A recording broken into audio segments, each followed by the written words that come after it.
The Revelation of St. John the Divine. Chapter 18. And after these things I saw another angel come down from heaven, having great power, and the earth was lightened with his glory. And he cried mightily with a strong voice, saying, Babylon the great is fallen, and is become the habitation of devils, and the hold of every foul spirit, and a cage of every unclean and hateful bird. For all nations have drunk of the wine of the wrath of her fornication, and the kings of the earth have committed fornication with her, and the merchants of the earth are waxed rich through the abundance of her delicacies. And I heard another voice from heaven saying, Come out of her, my people, that ye be not partakers of her sins, and that ye receive not of her plagues. For her sins have reached unto heaven, and God hath remembered her iniquities. Reward her, even as she rewarded you, and double unto her double according to her works. In the cup which she hath filled to her double. How much she hath glorified herself, and lived deliciously, so much torment and sorrow give her. For she saith in her heart, I sit a queen, and am no widow, and shall see no sorrow. Therefore shall her plagues come in one day, death, and mourning, and famine. And she shall be utterly burned with fire, for strong is the Lord God who judgeth her. And the kings of the earth who have committed fornication and lived deliciously with her shall bewail her and lament for her when they shall see the smoke of her burning, standing afar off for the fear of her torment, saying, Alas, alas, that great city Babylon, that mighty city, for in 1 hour is thy judgment come. And the merchants of the earth shall weep and mourn over her, for no man buyeth their merchandise any more.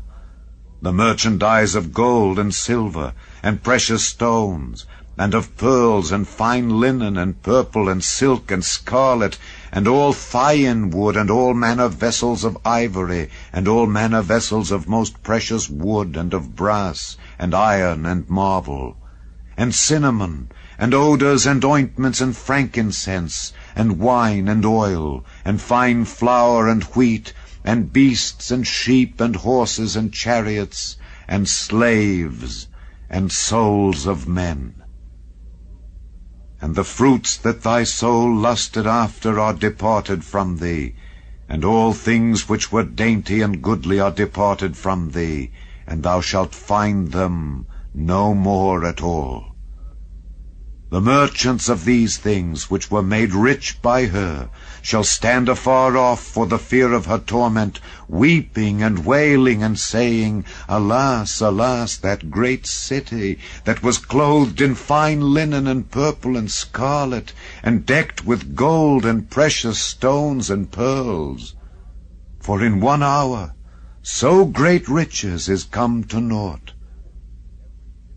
And every shipmaster, and all the company in ships, and sailors, and as many as trade by sea, stood afar off, and cried when they saw the smoke of her burning, saying, What city is like unto this great city? And they cast dust on their heads, and cried, weeping and wailing, saying, Alas, alas, that great city, wherein were made rich all that had ships in the sea by reason of her costliness. For in 1 hour is she made desolate. Rejoice over her, thou heaven, and ye holy apostles and prophets, for God hath avenged you on her. And a mighty angel took up a stone like a great millstone, and cast it into the sea, saying, Thus with violence shall that great city Babylon be thrown down, and shall be found no more at all. And the voice of harpers and musicians, and of pipers and trumpeters, shall be heard no more at all in thee, and no craftsman, of whatsoever craft he be, shall be found any more in thee. And the sound of a millstone shall be heard no more at all in thee. and the light of a candle shall shine no more at all in thee, and the voice of the bridegroom and of the bride shall be heard no more at all in thee. For thy merchants were the great men of the earth, for by thy sorceries were all nations deceived. And in her was found the blood of prophets and of saints, and of all that were slain upon the earth.